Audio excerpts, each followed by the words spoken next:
Hello, everyone. This is Irina Maryanchik, founder of Healing Global LLC and founder of the newly created company, which I just created, Human Divine Design Universe. And I'm a holistic practitioner with experience in energy medicine, energy healing, human design, and I'm a human design analyst. So today I decided to do this video because there is a lot going on. And I need to share it with you, with the world, because I think it's not only happening to me, but I think it's happening to all of us. And I would love to share my experience, and I would love to hear from you what is happening to you. I have a feeling that it's happening to many people, and the only way for me to know is to share it. So how this all started, that I started seeing on my clock 1111 every single day. And this is not happening, I'm not consciously thinking about time, but randomly I'm looking at the clock in my office and at my home, and I see 111 or 1111.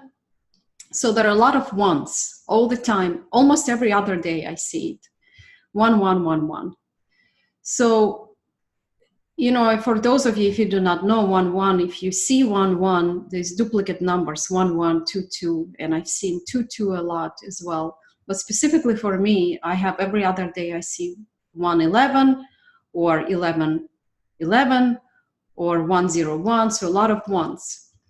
And even the houses, I'm searching for a new house right now, and a lot of houses that are being, a lot of listings that are being sent to me are sent to me by agents. And it's really interesting that you add up all these numbers in the house and it ends to 1 or 10, right? So in numerology, 10 is the same as 1 because 1 and 0 is 1. So it's very significant, and I am sharing this and I'm having the goosebumps because the spirits are literally present here with us. They're all here. So that's what the once means. When you see all these onces a lot, then it means the spirits are present. They're here. They're literally here with me. They're following me. They're guiding me. The angels are here. The higher beings are here with me. And I am crying because I've been waiting for this period my whole life, and this is happening now after I turned 50. And today I will be talking about Chiron return. And for those of you, if you do not know, Chiron is a planet of healing. It's a wounded healer within us, that when this planet comes into your chart, and it usually comes into your chart between the age of 49 to 51, and my Chiron came into my chart last year, and that's when all the things are starting happening for me, things that I totally have no control over. I don't make this happen. Things just come to me. So after Chiron, planet Chiron came into my chart, and I'm a projector, profile 1-3 projector. After Chiron came into my chart, I started meeting, people just started contacting me with invitations to personal relationships. And I've been single for a while. I dated a lot in the past. I was married twice. But then I kind of gave up on this area of relationships, thinking that, I'm not really good with relationships. I have Gemini, moon Gemini, and my moon is in Gemini. So I had challenges in my relationships, personal relationships. I had Venus in Pisces, so I'm looking for depth in the relationships. And also I always have been looking for variety because Gemini likes variety.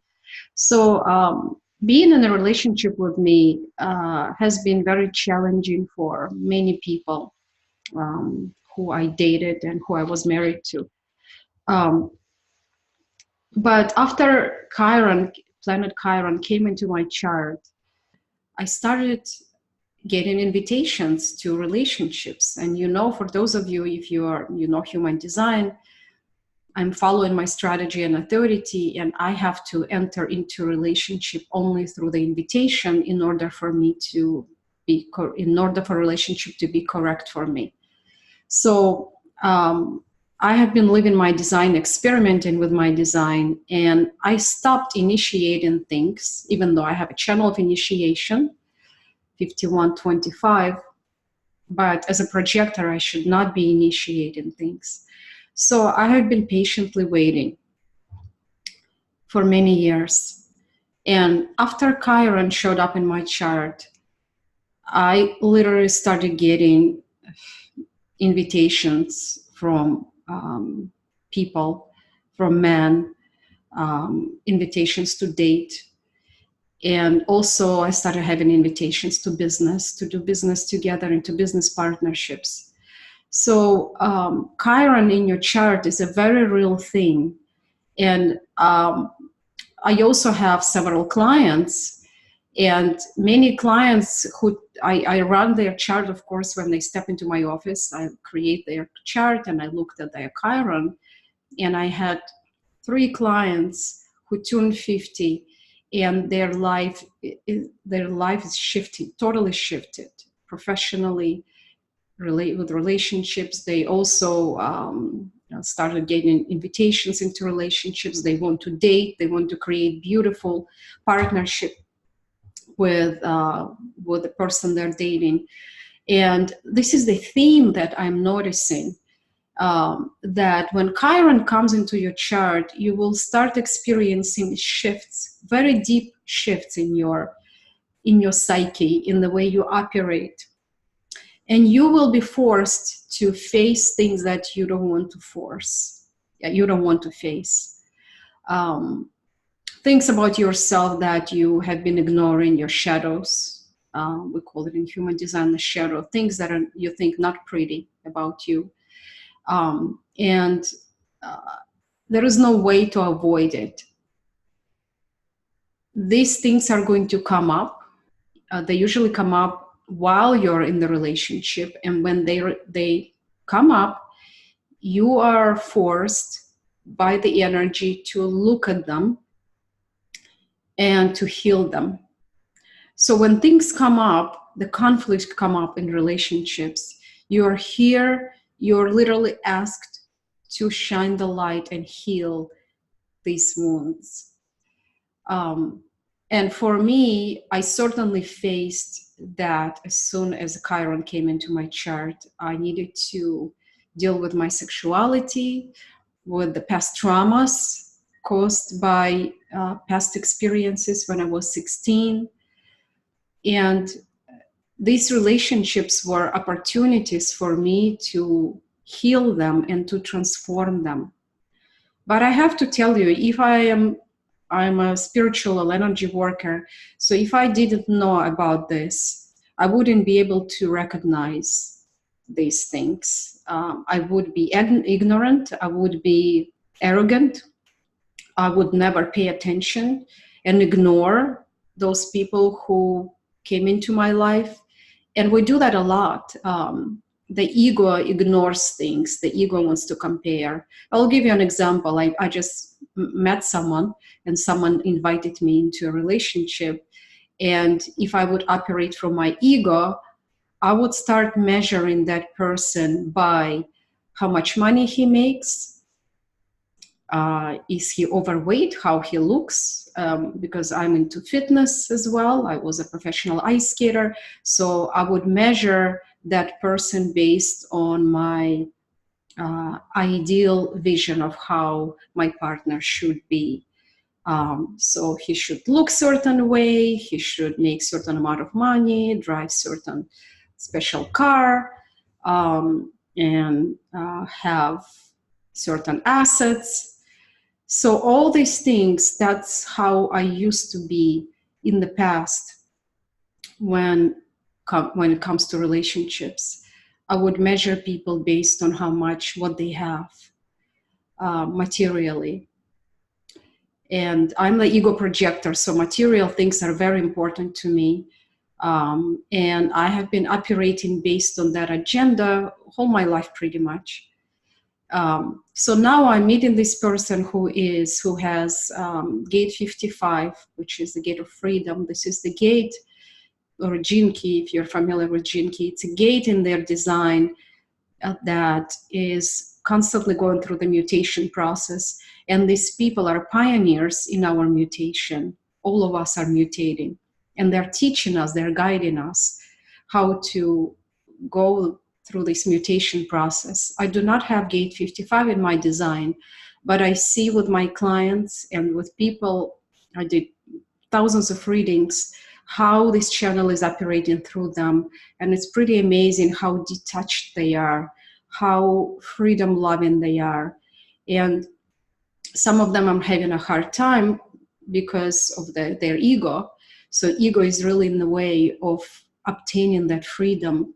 And that's what this gate 55, it wants to have. It wants to have freedom. Freedom from what? Freedom from attachment to material things. Because spirit doesn't have attachment to things, to material items, to, books, pens, things that we can see and touch, furniture, cars, houses. So spirit doesn't have those attachments. Those attachments are coming from the ego. So the things that we own us. And this is very true. So I'm meeting this person, and he has this gate 55, and he has a lot of channels of the sensing circuit. And I see how he's different from me, and I see how much I'm attached to my things as the ego projector. And now I am faced with dilemma. I'm actually very attracted to this person physically. And in the past, I would be in control. That's what I would do in the past. I would be in control. I would direct the relationship. I would want to look certain way. And this relationship is an opportunity for me to let go of all that, the package that I created, the ego actually created, the package that comes with a person. So there are two ways to relate to people, what I'm learning. The first way is just to be open and see them just the way they are and see their spirit. And I literally see the spirit. When I look into his eyes, I see that beautiful spirit that operates through his being. And I do not see that he's overweight. I do not see that he's overweight anymore. I do not see that package anymore. I see only the spirit that operates through this person. And it's such an amazing experience when you start seeing these things, when you start seeing spirit instead of seeing the body, and relate to people as their spirits living in this human body. And yeah, we make mistakes, we can be overweight, we can be very sick, we can have organs removed in us, all this damage that was done to us. Not because we wanted, because we were conditioned. Those doctors, they tell us, you have to remove your thyroid, you have to remove your uterus, you have to do the root canal. So we're being traumatized by the doctors, by the medical system, all these cancer treatments, and all these radiations that we go through. Spirit has to live through this. In this body, we have physical bodies that are being traumatized, and the spirit lives in the body, and the body is a home for the spirit. So spirit feels very uncomfortable in the traumatized body. But the challenge that we're all going through, including myself, is that we have to create a comfortable home for our spirit to live. So we have to learn how to clean up all that stuff in our body, physically, emotionally, spiritually. Our mental body has to be cleaned up. Our physical body has to be cleaned up. We have to learn what to eat. We have to know how to eat correctly. We have to learn how to drink the celery juice, the lemon water, and eat healthy organic food. So we have to create a healthy home for our spirit to live, because currently we're being very, very damaged. The home has been through multiple hurricanes. So the home needs some renovation, and your body is your home, your body is your temple, and this is the time to repair this temple. And I'm personally in the process of repairing my temple. I practice yoga every day, I meditate every day, I eat organic fruits and vegetables, I became vegan, and that gave me an opportunity to start seeing things that I did not see before. I'm very sensitive to negative energies. I'm very sensitive to smells. When I come to look at the houses, I'm looking for a new place to live, and I see people who used to live there. I feel their energy. And there is a lot of unhealthy energy there, and a lot of spirits are lost. Spirits who died there, they're lost. They're still flying around, and they're still there looking for a place, for a place to harbor, to feel comfort. So we have to, while we have our spirits in our body right now, we have to learn how to create a beautiful, luxurious place for our spirit to rest, which is our home, which is our environment where we live, and also our body. Your body is a temple for your spirit. What else I wanted to share? So I talked about synchronicities, 1-1-1-1s, that I have a lot of those. And every time I see 1-1-1-1, I pick a card and I ask for guidance. I ask for spirit to communicate with me directly and tell me what would be my next step, because I do not know what is my next step. I am selling my house where I spent 9 years. It's a huge 3-bedroom, 3-level house where I raised my son, and I'm ready to let it go. I'm moving to a smaller place and downsize, the place where my spirit can rest. And I was considering many options, and I was going through a lot of challenging times because I do not know where I'm going to live yet. My closing is in 3 weeks, and I don't have a place to go yet. And I prayed this morning, and I asked for guidance. And someone came up in my vision during my prayer, and I texted her, and it turns out that she has a rental available, 1-bedroom rental in the Monmouth County, close to the beach, in very peaceful environment. And she said, I would like you to come and rent my space, just like that. So it came so easy, just so much ease that is happening when you're aligned with the spirit, that you really don't have to do anything, truly. I mean, we're just being guided all the time on our path. And when we are struggling and when we're stressed out, there is an energy block, and that blocks our ability to receive information from the spirit. And because spirit communicates not in a loud way, but kind of very quiet and gentle way.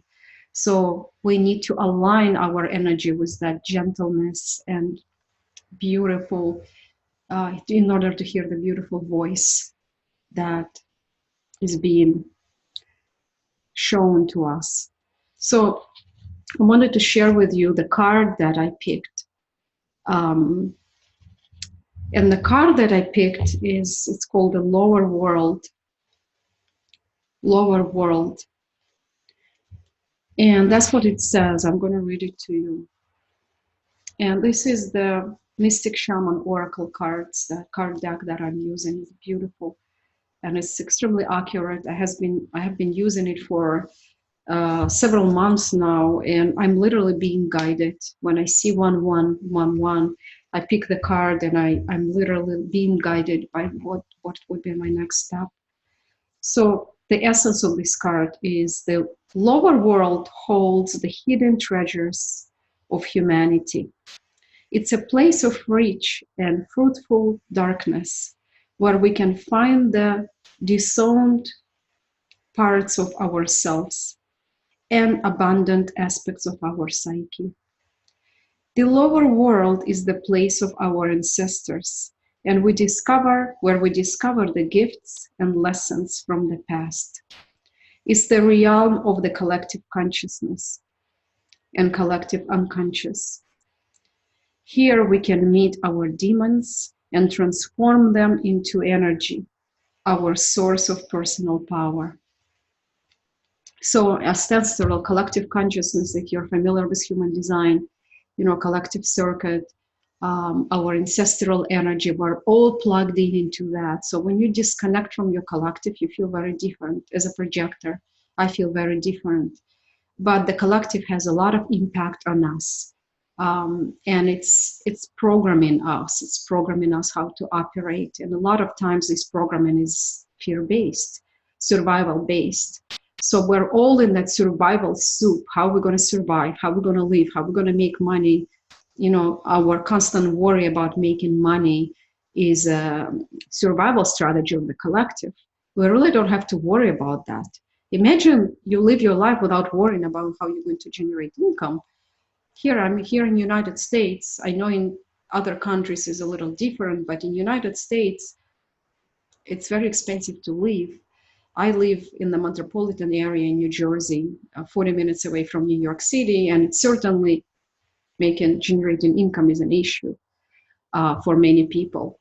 But what I wanted to share is that if you're aligned to your spirit, this is not an issue because people just give you things. People come up into your life and offer you things.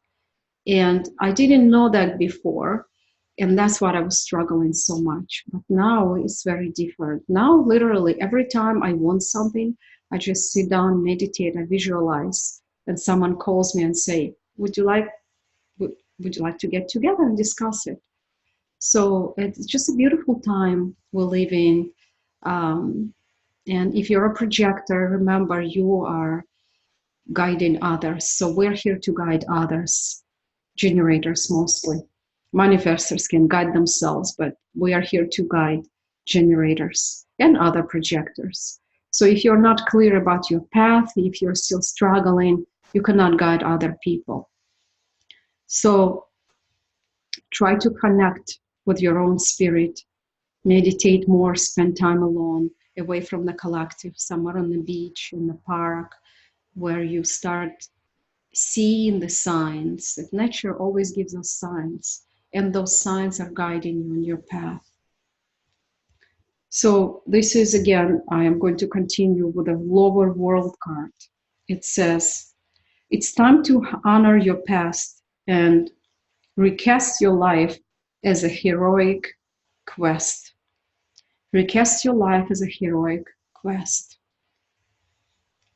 And when I think about it, all that damage that was done to my body, I was in Chernobyl. I survived Chernobyl. I was exposed to radiation in Chernobyl.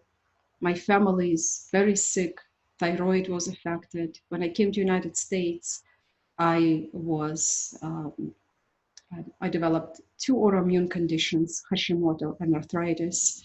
I lost my hair, I lost my teeth, I lost my eyebrows. So I was severely damaged physically and emotionally. And when I'm reading this, it really, how is that where we can become a hero? We are wounded heroes, right? All of us, many of us have. If you're watching this, I'm sure you have some kind of trauma. Many of us have traumas in the past, and how can this trauma be transformed into heroic journey, right? And think about that you're writing a book about yourself, that you're a hero, and you are taking your hero through this path of wounding, path of suffering, and what this suffering what was supposed to do to you, what this suffering means to you. It means that you're learning from suffering, where actually suffering is like the river that takes you into the ocean of abundance. That's what suffering is, because without suffering, we wouldn't even consider spiritual path. But suffering puts us on the path where we start believing into something that is bigger than us, and we connect to our spirits. So suffering is a blessing. As you journey into the lower world, you will be offered all the gifts of your ancestors. As you are going into this world, will be offered gifts from your ancestors.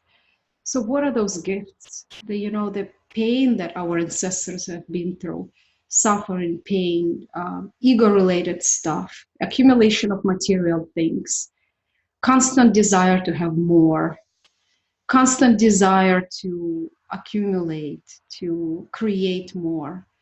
They polluted our planet. They were operating based on greed. So if you're still operating in that reality, that reality of greed and never enough and fear-based, it's a fear-based reality, ask yourself, how can you transform it? Do you really want to let go of it? Do you really want to hold on to it and be in that soup? Or you want to let go and become free and create something different for yourself, starting from this generation, starting from you. So you're becoming your hero. I know the fact that I'm giving away and donating all the material things that I accumulated over the 27 years of living in the United States. They cost a lot of money, but I'm donating and I feel free. I feel like a bird that I can fly anywhere I want, land, or in any house, in any location, in any place of the world, and make it my home. But if I have my material items and storage in my garage and in my attic, those things own me. They chain me to themselves, so they imprison me. So that's why I'm giving them away.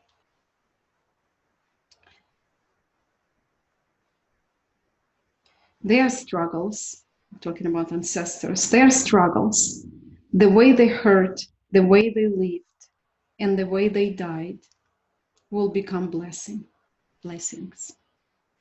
Your ancestral struggles become blessings. Now, what does it mean they become blessings, right? The traumas, how can they become blessings? Well, for me, going through all these traumas, I learned a lot about myself and about what I'm capable of. The things that I've done, I thought I would never be able to do because I was so sick, because my body was so destroyed by radiation. I thought in the beginning that my body will never be able to rebuild itself. But this is a miracle that I am still functioning, I'm walking, I'm talking. I just turned 50. I look pretty good, I would say. And to me, it's a miracle how resilient our bodies are. But it took me years to discover that and to really connect with my body and to understand how my body talks to me through pain, through signals, through little flags that it gives me in the beginning. So if you have signals in your body and you ignore them, let's say if you have pain, chronic pain, those are the signal that your body is giving you. And also if you're losing hair, for example, or your tooth hurts, those are the signals that your body is talking to you in its language.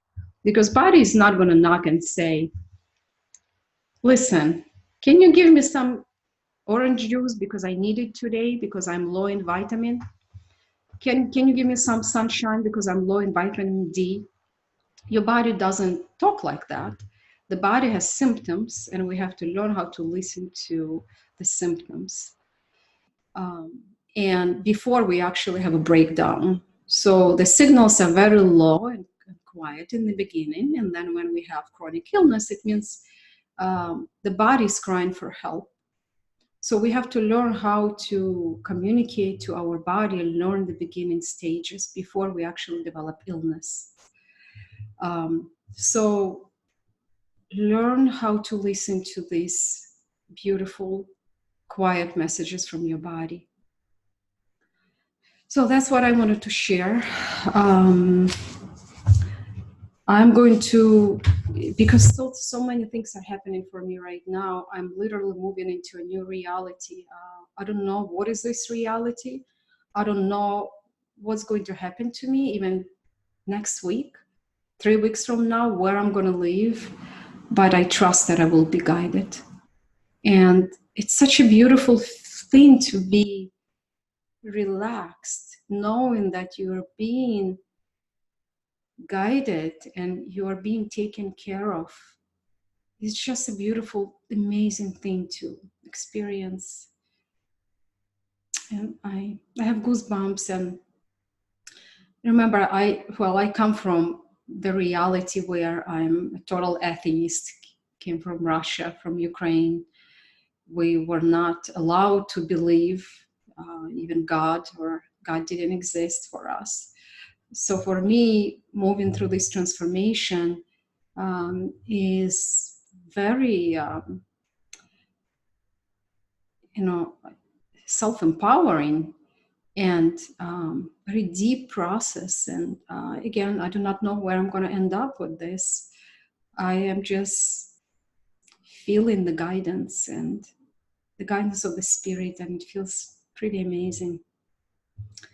Okay, that's it for today. I'm going to post it, and please, I would like to hear your sharing. If this is happening to you, I would like to know how you are transforming your life, and what are you hearing, what intuitive hits you have. And I know I'm Aquarius, and I am also projector 1-3. So I'm very sensitive. I have only 2 centers defined, and all my energy centers are open.